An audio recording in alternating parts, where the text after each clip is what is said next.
Hey, this is Jordan Chactel with the Dossier podcast. Today we have a good friend of the show, the Daily Signal's Tony Kinnett. Tony and I have had some discussions offline about this interesting divide we're seeing on the right regarding AI, technology, data centers, within media companies, in the general public. There's some heated debates about, the future of the conservative movement, of the right broadly, of the Republican Party.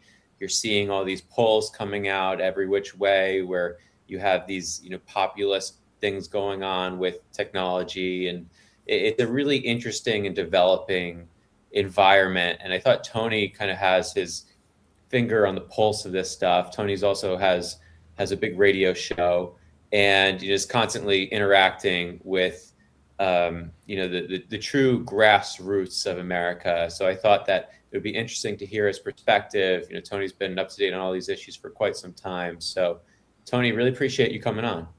Dude, thanks for having me. It's been a weird couple of years. So when I used to be in the science classroom, I taught at the school that the movie Hoosiers is famous for. And I was really interested in like the tech side. One of my master's degrees is in education technology, complete waste of money, by the way. And I was on one of the advisory teams when Google Classroom got started. And it's actually my master's thesis is called Replacing the Educator, the Advent of Ed Tech. And this was before COVID. I predicted that we were going to see some kind of like bizarre weather, like a snowstorm of 76, come in and keep kids out of school for 6 weeks, and said we need to be more prepared for the future. But also, when the pendulum swings really hard towards tech, we have to keep an eye on it, because otherwise the really crazy people are going to get on the steering wheel. I mean, I'm not trying to toot my own horn, but it's really weird. I got the route to get there wrong, but the destination ended up being the same. It's a really weird time in politics. It definitely is. I was talking to some pollsters in the state of Florida who are telling me now that data centers are like a 75-25 issue opposed. So you're seeing some premier Trump endorsed candidates across the nation saying, you know, there's a lot of stipulations now for building American technological infrastructure.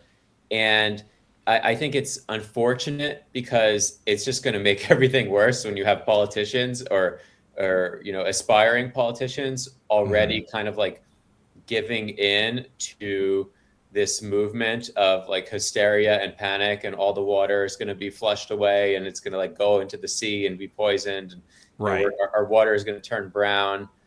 What do you make of all this? The anti data center frenzy on the right. There's all kinds of evidence that some of it's coming from China, but I think there's a genuine grassroots movement here.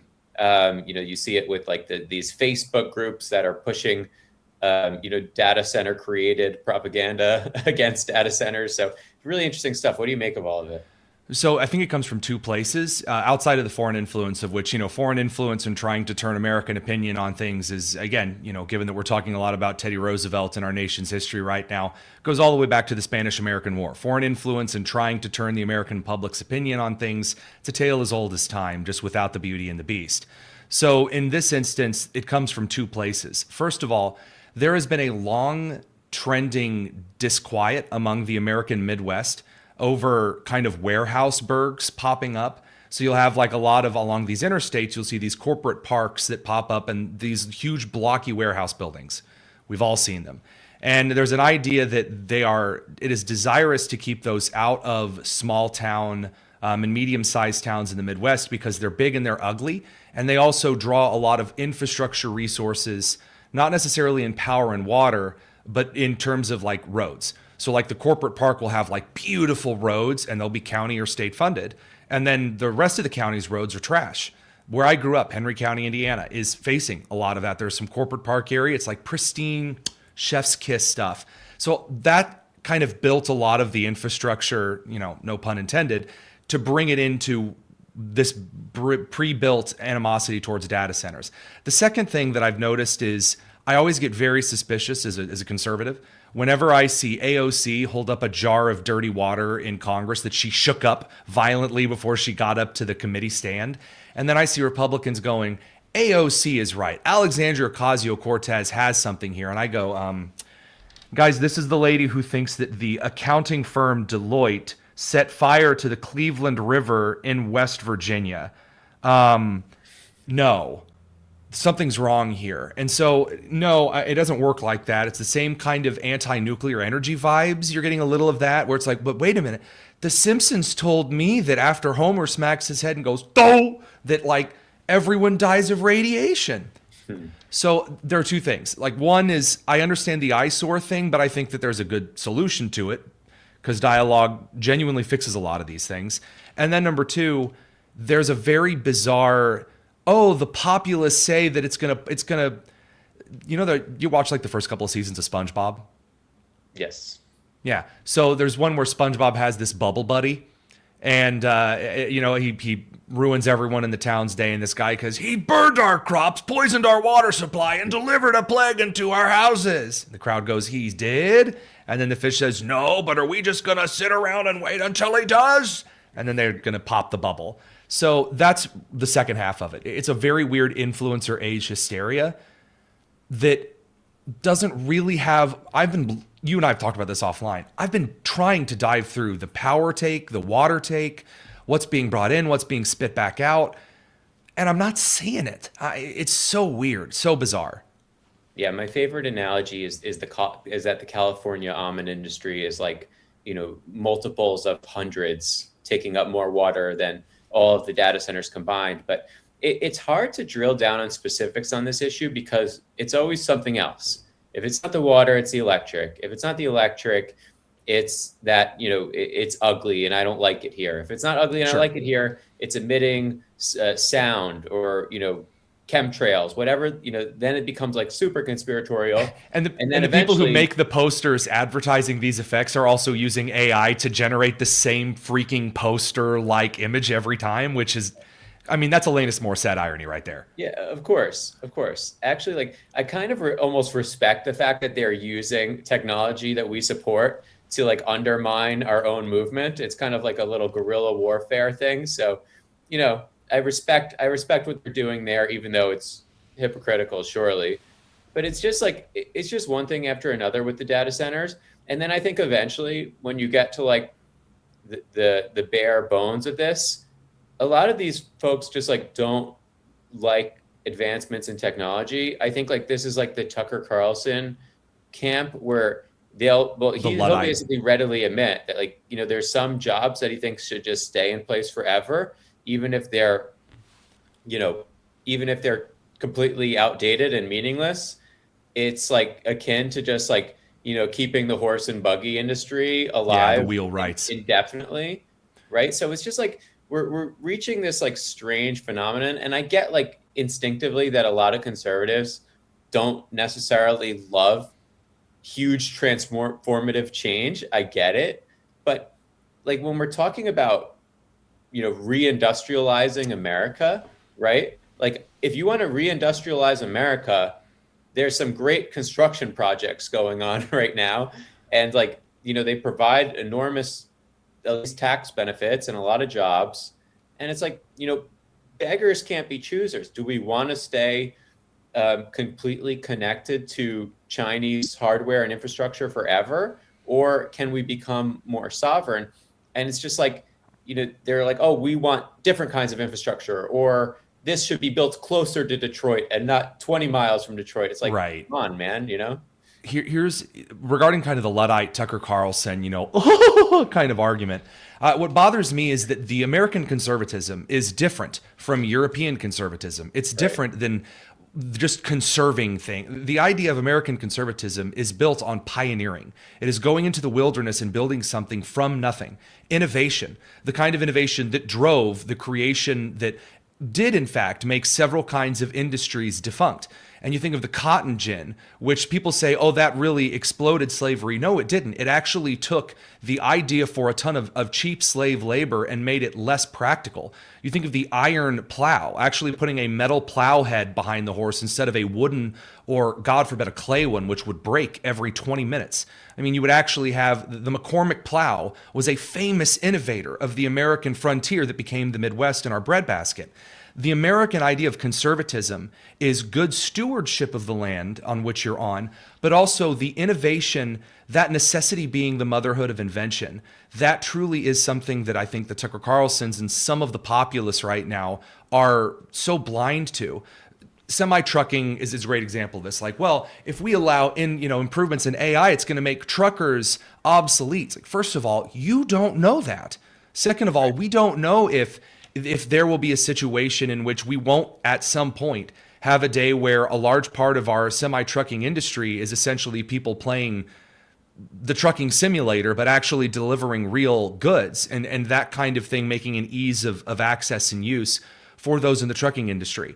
We don't know, but I do know this. Every time in history when you have tried to stymie technological improvements, by saying, oh, they're going to destroy the world, and you have to think about the AI and the Bernie Sanders style of economic vision, which is identical to Tucker Carlson's vision. Mm-hmm. What you end up getting is the actual cheap slave labor enterprise, which is my issue with a lot of the more establishmentarian Republicans on immigration right now, because they don't see AI as a way of saying, look, if we have AI, for example, lawnmowers, then we don't have to rely on the saying, well, but American citizens aren't going out and mowing lawns in the hot sun for $20 anymore, so we need illegals to do it. No, we don't. We don't need to increase slave labor. Innovation fixes that. And the idea that we're going to sacrifice that to let China win the AI race, as though that's going to benefit American dignity of the worker, is silly. I don't agree with it, and that's why I think you see a lot of the surface level arguments on the right regarding AI. It desists very quickly into you just want to kill everybody and ruin everything, because there's not a lot substantive to stand against AI development. Yeah, I think a lot of people are sentimental too about the past and how understandably whatever era they grew up in was the best era before it was corrupted by technology. And some of these grievances are true. Like, I would like there to be more moments in my life that are detached from technology. But there's also the part of recognizing our place in the world today, and that we can't really, I feel like we can't really go back, and going back would be a horror show if we tried to have the government force that upon us, going back into the past. Right. It's basically communism. And so, well, black market innovation begets really horrible situations. I mean, people talk about the AI safeguards. If you have the government try to press something down and then all of the AI stuff becomes black market, you'll get the blindness epidemic out of the 20s, which is where, we prohibited alcohol. And so what happened? A lot of people started drinking hooch that blinded them because the alcohol content was too high. Right. Because if it's not in the public view in the eye, don't get me wrong, yes, obviously some dangerous things should be banned, but the restrictions on AI, it's so bizarre because I'm not seeing it turn into Terminator like I'm told. It's eventually becoming a very, very brilliant and intricate Microsoft Office. That's not a bad thing. Yeah, I think that there's a fundamental misunderstanding of AI. It's like people think of it as this like Terminator end times situation, whereas Ultron. I just explain it these days. It's like it's a productivity tool. It's a productivity enhancer, and you should really learn how to use it, especially if you're in the job force, because your colleagues are probably learning to use it. And if they're going to 10x their productivity with AI, you should probably invest in that too, or you might find yourself out of a job. And it's like, it's horrible that people are going to potentially find themselves out of a job. But the best way to make yourself valuable is to learn, right? Like any other. And as Americans, like, I don't think that any of us should feel that we're entitled to our profession. I think that when we put a lot of work in, say, if we put 20 years in for a corporation, I think that absolutely that corporation should feel entitled to us a little bit. But there comes a point in time where, like, if we're embracing this grievance identity that we're owed something simply because we exist in the United States, I don't think that's a healthy place to be coming from. But I No. do understand that, there are people, especially, who are older, who are kind of scared by this era, who are maybe in their 50s and 60s and, working a job that is going to be, dealt, not dealt with by AI, but, perhaps, the industry is going to be transformed. The industry might still be around, but it's all really, hypotheticals. And I think people are getting so far out in front of their skis that we kind of saw, one of the great people on AI, trying to predict what's happening has been David Sachs, the president's former AI czar. Hmm. And Hmm. he was always pushing back against this notion that, AI is going to destroy everything and ruin everyone's job. And now he's like, posting all the charts, basically saying like, hey, I told you so. There hasn't been, massive AI job loss. Like, sure, there's transformation, just as, what the computer age brought us, but it brought us much more wealth and opportunity.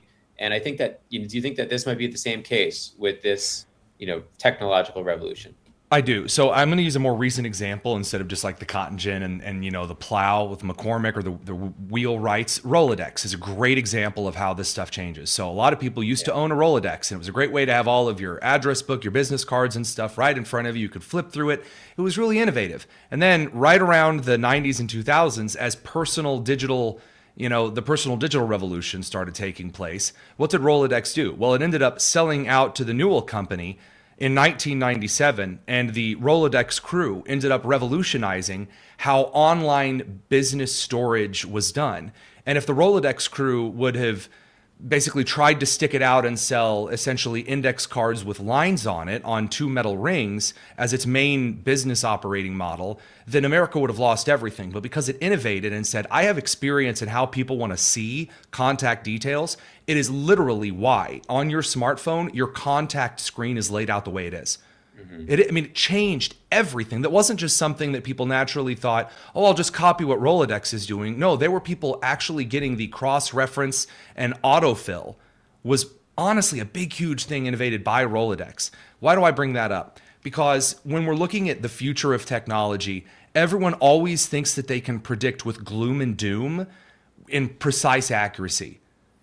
But yet when you look at consequential events over the last 20 years, no one's exact, oh, this is exactly how bad I said it was going to be, has ever come to pass, ever. When we're looking at, for example, the Y2K bubble burst even, that dot-com bubble burst changed into a totally different, the sky didn't fall, the internet just reoriented and the economy slightly reoriented as well. So the idea that AI is going to come in, all the jobs are going to be gone, no, because tokens still cost money. So now companies are shifting how they're using AI. And the same with data centers. Oh, they're going to drink all of the electricity in the water. What's already happening? Innovation on how they're using electricity, on how they're doing cooling.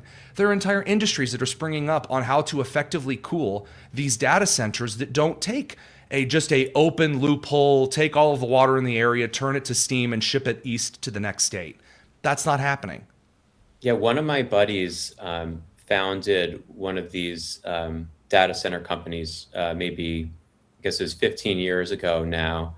And it's been a pretty successful company.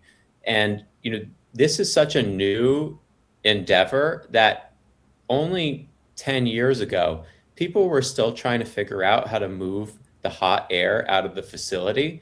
So it's like, there's groundbreaking engineering happening when it comes to data centers. Like every new data center that is being built is like a version on top of the next version. And the idea that like we're going to be stuck with all of these problems that can't be, outmaneuvered with physics and engineering, I think is not true. And I think But it's not just physics and engineering at the academic level. And I'm sorry to insert this, but I think that it's the key point for especially the American populist crew on the left and the right. This is the one thing solely, the one thing that is revivifying the trades. I mean, people, if you go into plumbing, there are new kinds of plumbing that are being invented due to what you just said, moving hot air through a room. It's creating brand new trade, blue collar fields. My grandfather was an electrician for ABB and Westinghouse in Muncie. He wasn't like a guy that went door to door and said, "Hey, hi, I'm Tony Kinnett." Yeah, that's who I'm named for whom. And like, "Hey, can I work on your electric stuff?" No, he was an in-house electrician for the ABB manufacturing organization and Westinghouse. And he worked and he would tell me how they changed all of what they knew about electricity changed through this 1980s Reagan-esque industrial revolution. And the trades were different because of it. It formed the modern HVAC industry. And the heat pump system that we have that makes Europe so jealous, we're seeing the exact same thing spawned right now with a lot of this data center construction. And no one's talking about it. Yeah. Sorry, Yeah. The ADHD caught me on a rabbit trail. Sorry about that, Jordan. No, I appreciate the breakdown. We were talking about this offline, but like I would love to go to a physical site, and I think a lot of this, I've done some initial outreach, and a lot of this stuff is it's tough to get an interview because it's become such like a politically hostile issue. So right now, these hyperscalers or these construction companies want to keep as low a profile as possible when they're building these. True. However, I think that they need to fight back because the polls are now clearly not on their side. Politicians who privately might be for construction and innovation and data centers, and they get it, will still publicly signal in campaign ads that they're opposed or they're for a moratorium. These moratorium have been total disasters. So I think that it would be fascinating to provide that type of content to just like show people the inside of these facilities and interview like the site managers, ask them how many people they've employed. Because if you look at the stats on this, it's incredible how many specifically blue collar jobs are created when these data centers are built. And they're purposeful jobs too, and they're jobs that require a lot of maintenance, a lot of engineers, like you said, a lot of plumbers, electricians. Like these jobs aren't going away. They seem to be in more demand than ever before. I don't want to move past what you just said regarding the construction companies and kind of the public polling before we move. And don't get me wrong, appreciate the summative point flows right into it. But I want to say, hang on just a second, because I think that what you described is, there's a lot of outrage in the public polling and there's a lot of, angst with the public. So it's very quiet and very secretive. I'd say that's 2/3 of it. The reason that we don't have a lot of insight, I'm in the same mind. I would love to get inside one of these data centers just to show the public whether I'm right or wrong, whether you're right or wrong, whether they're really power and water hungry or whether they're not, or whether it's different from place to place. I want to see it and show the audience just so that we can get some closure on this. Right. And the final third as to why 2/3, yes, because of outrage in the political climate. The last third is it's proprietary. Do you know why WD-40 is not patented? No. Because if they patented it, they would have to explain their formula to the public. And there are some benefits to that, but then there are also some drawbacks. Elon Musk and SpaceX has a totally different thing. It's not really proprietary. And so there's a very famous, and you can actually watch this online, back in, and I can't remember the year, I think it was in 2022, maybe 2023, during a factory tour at SpaceX's Starbase, the YouTuber Everyday Astronaut asked Elon, like in the video, a very technical question, just standing outside watching the rockets, about a cold gas thruster. And you literally see Elon thinking through, I never thought of that. And then what happens? The entire model of the thruster system changes, and it's a wild improvement. And my point that I'm making here is I understand the proprietary nature that all of the data center construction, you want to be like, well, I don't want this particular model to see what maybe we're doing that's proprietary with cooling. I'm saying this. You could get some genuine answers in here that might change public perception. I understand the need for proprietary stuff because you want to win the race. Wholly get it. There's also quite an advantage, I would argue, to showing the public what's inside, which would then give you the opportunity to say, well, I don't know about the other data centers, but data centers that are built by us, we're doing all of these things to make sure that the public's concerns are mitigated and that we're also keeping at the top of innovation. Yeah, I agree. And speaking of patents, I wanted to shift to, I want to ask you first, how familiar are you with this whole like open source versus closed source? And we have these, how familiar are you with these Chinese models? Have you experimented with any of them? Because, they're not necessarily entirely open source, No. They're open weight, but it's very interesting that there seems to be on AI policy, we think about this a lot. There's rapid improvement in China, and China doesn't respect any IP. They will steal whatever they want. This is kind of like coming from the CCP, and we just, as a giant trade partner slash competitor slash adversary, we just deal with a lot of this stuff. But it seems that China's AI industry is very much blossoming. They're now competing on the models front, and they're doing it all, through this process called, a lot of it to catch up through this process called distillation, where they're basically training their models off of Claude and Yep. ChatGPT, and our policymakers are like kind of complaining about it. But there's this interesting thing going on now where a lot of American companies are now they're basically downloading these Chinese models that, are the cost benefit is tremendously beneficial for these companies, because they've basically been, unless you're Google or Microsoft, you're being like priced out on AI. So there's this big Chinese competitor coming in. Mm-hmm. I just saw Coinbase, Airbnb, like big publicly traded companies are now experimenting with Chinese models. What do you think about that in the context of our AI race? So I called it. So this was back. So there's a famous story from the Cold War, in which we saw the design from this brand new Soviet jet, the MiG-25. We called it Foxbat. We were terrified of it. Like, oh no. So we went through this entire insane process to build the F-16, one of the greatest stories of all time. And what did we find when a defector landed in a MiG-25 in Japan, kind of crashed it almost?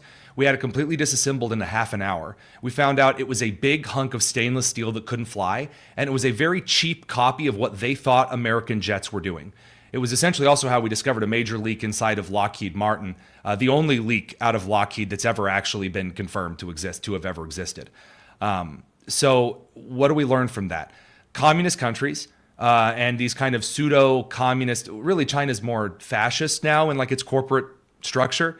The government directly running various corporations which are nationalized, like Huawei, et cetera. So the DeepSeek agree, model. and it's important to make that distinction, that it's not pure communism, that it's kind of like this hybrid. But go ahead. It is truly more fascism now. I mean, I'm not trying to like be edgy when I say that. I mean, just in the actual political analysis, it's a fascist. It is a national the actual nationalist socialist thing. It's quite literally national socialism. Just fun little irony for history there. But in the case of DeepSeek and the other Chinese models, when they first came out, I said, this is just ChatGPT 3 glued together. They bought all of the cards that they could, and I'm saying, we're going to find out that in Shenzhen, I even called the region, that we're going to find all of this water infrastructure that is pouring into very poorly cool these areas, which, by the way, did not even pollute the Chinese water that they thought it was going to. That's just a fun little aside. But yes, it was. DeepSeek's models were just OpenAI RIP and ChatGPT 3 just glued together several times. Mm-hmm. And what China thinks it's doing is that it's undercutting Google, or it's undercutting Gemini, and it's undercutting Anthropic, and it's undercutting, ChatGPT right now. What it's actually doing is revealing to the world, so self-created language learning models, like locally hosted, I mean, from something as basic as like the O-Llama structure all the way over to the more advanced things, is actually possible. Because if the communists can build this in a cave with a box of scraps, then can't I just glue a bunch of GPUs together in my backyard with this brand new innovative cooling technology that's coming out, that's also becoming wildly less expensive? New RAM providers are starting to pop up on the market, and make my own. That's where it's going. I mean, 10 years from now, you'll be able to host an LLM model essentially in the size of a NAS, a network assisted storage. And that's where it's headed. So I'm again, obviously China steals things that they are, instead of developing new things, that they are still leeching off the ass of American technology. Sure, maybe you'll have these Wall Street models kind of for the secretary level tasks, right, using the Chinese models. If they're still reserving their big boy stuff for the Fable 5, for the high-end Gemini model, sometimes not everyone needs a Cadillac. I have a Toyota Corolla because I don't need the big, fancy, heavy moving stuff. I mean, would I love a Porsche? Sure. But I'm doing quite fine with the Corolla, and I think that's what you're going to see. I think the car analogy is excellent because if anyone who's bought a new car in the past few years could tell you, like basically any car that you're spending, I guess, over $20,000 for, these are all great cars. They all have wireless charging, all have CarPlay. They're all like super safe. And I think that there's definitely an interesting analogy there with AI is that like there will be a Ferrari. Maybe Claude will be the Ferrari, but I'm then using the Sonnet 5. I used it yesterday because we use it for analytics and automatic transcription. Revolutionary, by the way. And the amount of context it's holding to where my dream, by the way, is I want Jarvis. I want to walk in. I want to say Daddy's home. I want all of the stuff in the studio to turn on. I'm being transparent with you. That's what I want.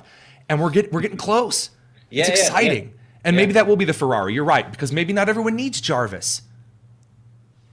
Now, I think with open source, there's some issues on the Hill because lawmakers get very skittish when they hear about technological advances coming out of China, and their instinct is often, we need to ban this. And you're seeing these conversations happening in the administration, in Congress, that they're like a little scared. They hear of these new models, GLM, they're catching up fast. But I think that when we're educating these policymakers and congressmen and White House officials, it's so important to tell them basically what you told them, which is basically like, hey, we don't need to, we can kind of like manipulate these models coming out of China, even if it's based off of stolen IP or whatnot. We can download them for ourselves. We can strip the communist nonsense out of it and and kind of like fork it into something that is useful to us and customized. And I think that's kind of the future, is that people are going to be able to Because it's not even built properly to actually uphold communist things. Like Right. you know that the famous game is like getting a Chinese model to talk about Tiananmen Square. And like you can actually break it and do it in a way that you can't. I've been fascinated about this from an online safety perspective because of chatbots, and I'm Yeah. fascinated at how models detect that someone is trying to attempt to interpret or manipulate things into describing, for example, abuse of a minor, because that's a huge concern with like intelligence agencies. And I'm fascinated with these newer models, how quick they are able to detect that you are eventually going to go where you're going to go. There are some fascinating threads in guys that are much more versed on this than I am, but I'm hooked on this like a true crime documentary, because in China, they don't know that you're trying to get to Tiananmen Square until right when you do it. But these Right. American-driven AI models are so advanced that they know 18 moves ahead that you're a nasty, sick pervert, you know what I mean, kind of a thing. But that's not what I wanted to mention. You mentioned like the Capitol Hill, sorry, ADHD. It's going to get you, and I'm very excited about this stuff. I'm like a puppy. No, I'm enjoying the conversation. On the For sure. Capitol Hill, they're nervous about what these Chinese, they call it innovation, Chinese innovation.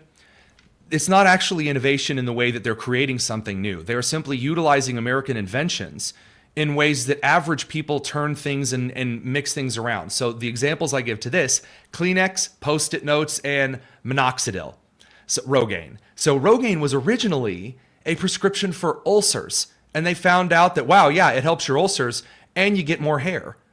And then Kleenex was invented as a wadding to be used, a cheap alternative for wadding for artillery in World War I, to shove down the old guys with the cannons. They'd shove down the wadding so that essentially it would make the cannonball fly straighter. Kleenex was originally supposed to be a replacement for that. Now I'm dumbing that down. Also, for like a gas mask filter, Kleenex became Kleenex. Post-it note. The glue for Post-it notes was originally supposed to be an aircraft adhesive. And that glue, eventually, the low tack for Post-it notes. AI in the same way here. China's not actually taking the American AI model and going, oh, wow, we're creating something brand new that your AI could never do. No, it's simply saying we can trim out 517, line 38 through 49, and it works basically the same. That's the innovation. That's not creating something new. Our bodies have been doing that on the cellular DNA and RNA levels over generations upon generations for Yeah. thousands of years. Yeah, it's an efficiency improvement, and it's hard to explain. Like I'm very hawkish on China. I think we should be always competing with China and always. As am I. I mean, I'm like Yeah, economic embargo hawkish against China. So like that, yeah. I hear you there. But on AI, it's a more difficult issue because we have this issue also stateside with woke AI. We don't necessarily want our own frontier companies to be dominating the conversation entirely. Specifically, Anthropic, very much aligned with like effective altruist ideology. You have a lot of weird people working there who are very much captured in this ideological San Francisco Silicon Valley bubble. It's And such a waste. and I think that Because China's oh, yeah, and I think that China's um, their open source, open weight policy right now might change on a dime, right? So like I think that we're like so many people think of this as like China is the master strategist and can do no wrong. But you saw I was in the Bitcoin space for a while, and I still sure. am a proponent of Bitcoin. But China used to be the number one Bitcoin mining country in the world And with they no close second. stopped. And American Hmm. entrepreneurs, everyone was going to China, building shops. And then, one day there was an announcement from Beijing that said, no more Bitcoin, no more Bitcoin mining. And the entire industry flooded out. I think the CCP did not like, that these entrepreneurs were making a lot of money and not really like using the intermediary of the CCP. And then they just shut down the whole industry. And I Well, it think also provided the C. So I don't know if I should be saying this on the podcast or not, but I think it's, you know what, we'll just kind of throw caution to the wind here. go for it. Because of my connections in like the PMC world and actually communicating with a lot of individuals in the Southeast, in the Pacific, in the Middle East, that just kind of stripe through the world, that line cut across. There were some concerns within the Communist Party in China, more than just your normal fascist state paranoia, that the intelligence services of the Five Eyes were using the Bitcoin mining infrastructure essentially to map out the entire Chinese economic system. And were Yeah. they right? Absolutely. It's one of the reasons why the Wall Street Journal just proved last week that the Iranians were receiving a huge cryptocurrency cash flow. Those were hidden remarkably well, but we'd already mapped out all of China because of the Bitcoin mining places that were put up. We just backdoored and walked right through. So you're right. I don't think they're going to keep this open source thing open forever, because if it's open to them, guess who it's also open to? And you have like the Chris Hansen with a CIA badge like drifting into the picture. That Yeah, kind of yeah, I thing think that they're terrified of. it's right now. It's kind of part of their strategy to compete with the United States. Say, we think some of these woke AI companies are insufferable, but for China, they're still American competitors, right? So, like you find a balance, especially like working in AI policy now. There's a balance between supporting American companies and the necessity of supporting our Porsches and Ferraris, but also keeping them in check. So there's this woke AI issue, and I think that the president's done a really good job through his executive orders Because in he's very particular. pragmatic. What do you make of the future? Like, how do we keep this industry honest, because they're enormously powerful? I mean, Anthropic and OpenAI, are raising in secondary markets at over $1 trillion. That Mhm. kind of capital goes a long way in Washington, D.C. There's so many lobbyists, and they want to, get this regulatory moat in place. What do you make of that whole industry? How do we keep them accountable as conservatives? How do we keep, how do we make our voices heard, basically? So there's really great news here that no one has talked about yet, but I have seen so much data now that I'm not just speculating when I say this, but I say it as a definitive trend inside those industries themselves. So Anthropic is a great example of this. Yes, there are individuals inside the company who get really, really nervous and start kind of doing some doomsday-esque stuff. They are not popular within their own company.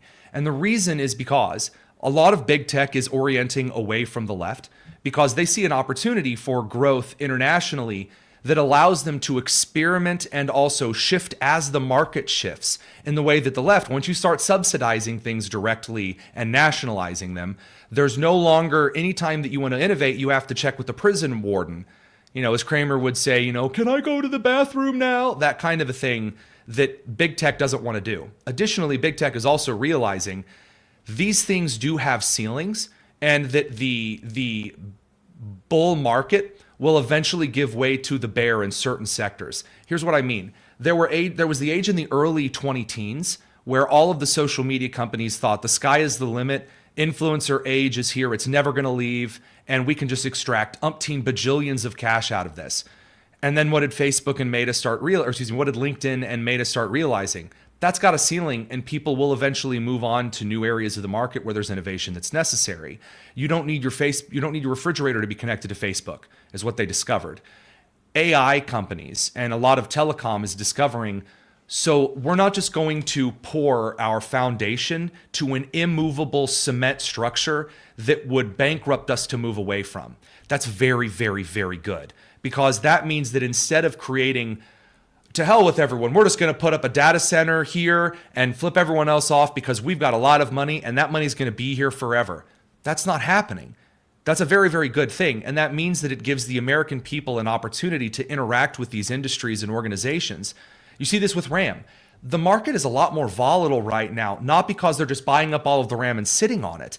That's the 2010 model. Now what you're seeing is, well, then how can we use this differently? How can we develop different kinds of RAM? Maybe the entire DDR6 and 7 structure isn't how we should be thinking about this at all. Could we be using CPUs differently? It's changing everything because it's an open innovators market. And I think that while the Trump administration buying up part of Intel isn't really the most pragmatic way to get things moving, I'm happy to see that I don't see Anthropic and I don't see OpenAI and I don't see Gemini trying to say, Mr. President, buy 10% of me. I'm seeing a level of diversification that some people are calling cronyism and just buying each other up in a bubble. I think that they have so much R&D that is closer modeled after almost SpaceX, or closer modeled after, I will get hate for this, but it is a great definition, from 1990 to 1994 Monsanto. Not today's Monsanto. 1990, 1994, they developed 8 R&D divisions. One of them was at Purdue University in Indiana. And it was for creating a totally different line of reassessing how we look at chemicals and how they dissolve. My weed killer barely works now, so I want that old '90s good stuff. If you have any well, of it. yeah. I mean, this is not the stuff that was involved with like the glyophosphates and things like that. This is what would lead to the study on biofuel and algae essentially excreting methane as a byproduct, which would mean you throw algae over a plastic tank, and the byproduct is liquid fuel due to photosynthesis and like some basic nutrients. Like, my God, like the actual making all fossil fuels renewable, like you can just print gas in your backyard. That's that kind of study. That type of innovation, like the Cold War, we're fighting against the Russians, we're fighting against the Chinese. You get out in your backyard, like they told the Brits in World War II, you make a Sten. And then once that Sten submachine gun is finished, you send it in. That kind of innovation, we're looking at a new frontier of that. And if Americans see it as pioneers, so this is your what do Americans do? This is the time to be Teddy Roosevelt. This is the time to be a pioneer. You get out there and you experiment. No, don't just say, oh, we're a company, so therefore we need AI. Stop it. That's not how that works. Instead, what we've done is we've completely, for our show, we've reinvented how we do like a Chiron system based on some implementation of API calls. That never would have been possible 10 years ago, and now that's got some companies trying to call and license our text on screen Chiron software that we just built in an afternoon. That's the future, is that kind of innovation stuff. How we're going to get Post-it notes out of an airline adhesive. That's what's coming, and I think that's what people should be thinking. Yeah, I agree with you. So you've got me like really amped up and excited on this stuff, man. I'm like, I'm hyping myself up, you know? So my only pushback is that we are now, deep in midterm season. That we are. And say the midterms go south for Republicans. Mm-hmm. Do these AI companies, especially those on the frontier, do they reorient to liberal signal again? Everyone remembers the famous, I think Google's a great company, the Gemini incident where every single historical figure was black, Native American. Yeah. So Or the answer trans. to that is right up front is no. And the reason is Democrats, so the Ezra Klein abundance model was the only hope that the Democrats had, the only hope to actually win over big tech. It was an entire war no one knew was being fought, and it lost because Ezra Klein fully endorsed and got behind Hassan Piker. So it's over. The abundance model is that, tell you what, Democrat regulations, but with an absolute bleep ton of nuclear reactors, so power's dirt cheap. That's the abundance model. That kind of a thing, they sacrificed it. And the Democrats, instead of actually providing a more Bill Clinton kind of 1990s economic populism, instead of doing that, they're going full Bernie Sanders socialist. Well, that's not going to grow anything. I mean, the only thing that's going to grow is the breadline. And so these companies do recognize that. The HR divisions at these companies are not staffed by as many individuals of a certain cultural outlook as were during the early COVID era. And despite the era of syndicalists of the 1920s being revived through this socialist mindset, I doubt that it's going to reorient entire American industries. You saw that no one's ever actually changed course before an election to a degree and ended up flipping the election. That's never happened. No one's like said, oh man, our view on this is really not popular. Let's totally flip on it. Innovating and basically choosing a new way is what's going to be there. And I think that is the most likely thing is going to be a third totally new way that just changes the entire argument. Like it's literally going to reorient. It's going to cut everything out and it's going to shape a totally new conversation. And I think that that means that in a tennis match, 40 love, I think the favor is absolutely in the era of new industrialization for the American people, because our spirit at its core is pioneering. You can't cut that out. You can't mute it. And if there's an era where I can experiment and be pioneering in my own house with my own yard, like the home improvement surge from 2010 through 2022, where Home Depot became huge because all of these people were like, wait a minute, I can make my house just as fancy as like the other places. DIY is a thing. You're going to see that in the tech sector, I think. Yeah, yeah. It's hard to see. There's this massive. People are escaping from California because of the threat, or these big entrepreneurs and big companies. But they're also escaping too, right? Because there's only a few Yeah. states they're going to. Yeah, yeah. But it just. I feel like I'm still worried the pendulum is going to swing. It will. Particularly on this, sustainable energy front. It's interesting because, you find that a lot of these founders in the AI space were once green energy, sustainable people. And then, when that famous, the Transformer paper came out about Yep. AI in like 2017, Yep. and then they realized that you need more compute than ever to train better models, and then it kind of like they like put the climate hoax aside. So I guess that's like evidence for your point that But it then weren't 5 years later, after that paper, one brand new CPU and like a 7090 could then turn around and literally clock through all of what that paper in 2017 was built upon for training a model, and it ended up taking 1/117th of the power. Yeah. You just happen to stumble upon like an actual like counter study that I've read. Sorry, that little I'm not that versed on everything. That's a little out there. Yeah, you'll have to send it my way. But I think that for whatever reason, kind of back to the original point, the original point of the conversation, like that we have like this like Bernie Sanders and Steve Bannon coming together to stifle American, industrial technological progress. Yeah. And there's some irony because these people are supposedly like the champions of the working man. And I don't know about you, but I feel like, they're like, nobody is screwing over the blue collar working American more than people who want to shut down the prospects for, their family's employment. It is like, I don't know how they square that circle. I know that a lot of people, and I'm not going to necessarily name all the names, but I know that a lot of the, anti-data center, anti-AI movement is astroturfed. A lot of it is grassroots too, but it's interesting. And some of it comes from different Some of it comes from, like a kid who says, I really don't like, mayonnaise. I was one of those kids.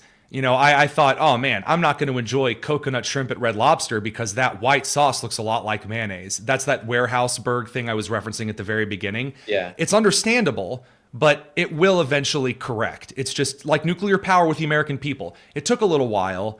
It will eventually correct. Sorry, I didn't mean to interrupt. I No, just love to analogize.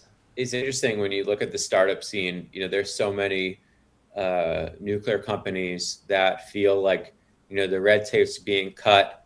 There was just this company, Valor Atomics, that powered an NVIDIA chip yesterday using only nuclear energy. First So nuclear power website. Yep.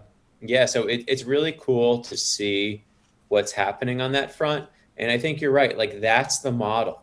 Like, that's also the cautionary tale, because it's been since like the Nixon administration since we were able to build nuclear power, right? So But it's did like, you see that smile on your face though when you described that? Why was there a smile on your face? You, Jordan, didn't build it. You, Jordan, were not on the right. team that powered that NVIDIA chip. Which again, that rise in the innovation at that company, I mean, should be literally hallmarked and stamped onto a Hollywood star of fame. I mean, wow. But anywho, the reason you were smiling is because as an American with that beautiful sweater that you're wearing, you have an inner pride that cannot be stomped out when your countrymen innovate and change the entire world. I asked a friend of mine who's a former Turk living in France.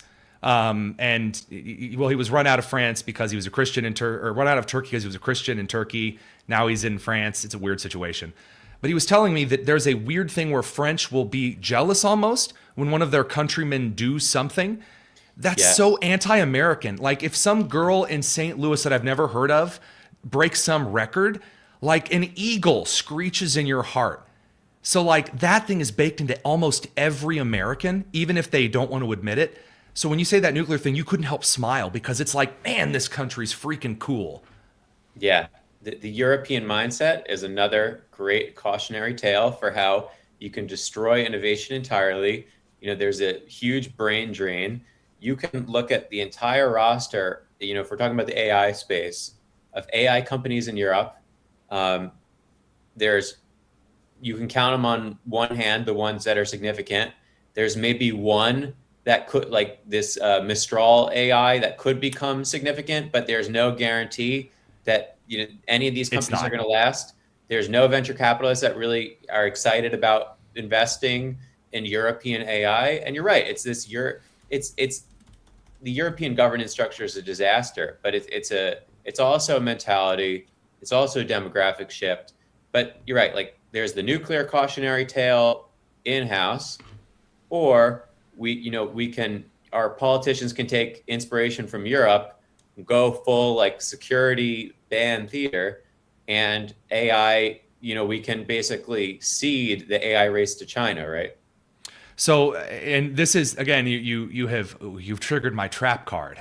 When talking about Mistral and the Europeans, that open source model, what is it actually being used for? It's being used as a gatekeeping model for porn chatbots.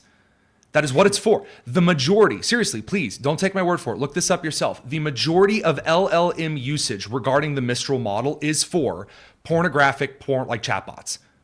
The majority of the entire AI model, and it's not even good at it. It's not even good at it. One of the sites that has come under additional scrutiny recently for pushing kind of pedophilic content and having to like re-scrap the whole thing. There was like a janitor AI thing, and then there was this thing called Chub AI. And it's kind of a ton of scrutiny, and it tried so hard to make the Mistral model work. There's a phenomenal thread, I'll have to send it to you, where one of the guys that catalogs this, he's adjacent to Barely Sociable, like who does like the huge documentaries on the dark web stuff. There's a guy on Reddit that catalogs a lot of his stuff, also cataloging this. The Mythomax merge by Gryphe, I don't know if that's Gryph or Griffey or Gryphe, but that organization, they're trying to develop these open source models in the European manner that's not innovating, but it's just suggesting that it's somehow altruistic to just make everything free and available. But that's not how business works. I mean, the very basic understanding and fundamentals of sacrifice and risk to gain higher and greater success, that is then easier to access for the following person. Don't get me wrong, some things open source it makes sense because they can be used as building pieces. But like the llama structure of the language learning models to build on your own systems is already way more efficient and advanced than some of the Mistral stuff, and the Europeans can't compete. They just can't. Yeah, I think they're stuck. There's a constant energy crisis in Europe too, all Yeah, that's self-made. without talking about the brownouts. You're absolutely right. Right. Absolutely right. So they're petrified to build out. Like they want to build capacity, but then they're like, okay, we're going to use our wind farms to build our data centers, and then it's like one millionth the size of Elon's Colossus, right? So it's like it's just like on scale, it's just not there. And what I will say is that apparently this Mistral model will only speak French, which I respect, that there's at least some components of national identity left in some of these countries where they at least want you to speak their language. But it's a sad state of affairs in Europe, and like this anti-innovation EU culture, I see it in some populist elements in the United States where it's like, this is scary, ban it. This could destroy social cohesion, ban it. It's all these like wild predictions about, and what it really seems to be about is that like, this like current ruling class wants to stay in power, and that AI, at least in Europe, like threatens this dynamic of these aristocrats. So they'd rather just play it safe and not innovate while they just like slowly destroy themselves. And they can just, the people that are in power now can stay in power, like these sad politicians and like Macron and Keir Starmer, Yeah. and they can like do a press release about how they've delegated $25 or euros in funds to AI, and all pat themselves on the back. But Europe is progressively entering ruin, and I don't want to see that happen for America. Like I want us to be full steam ahead. Obviously, you do it in a safe way and hire the best engineers. But like the AI era is here, right? So it's like, how do we react to it? Do we adapt this technology, with American principles, or do we do the European thing and shut it down? But I think those are just like two great cautionary tales: the nuclear, the Europe, and like you don't see that then there's any other players emerging in this race, right? It's just like us and China. Well, yeah, because these are the last two expansionist economic powers on Earth. Whether you like it or not, the United States has a hegemony. And if the hegemony fails, then China wins. I mean, and you can say, well, that's very, very binary. Correct. Yes. In fact, all of the data, and this is also where Tucker Carlson's wrong. It's also where some of the guests most of the guests that he brings on and talks about this multipolarity world that also the Bernie Sanders crew talks about.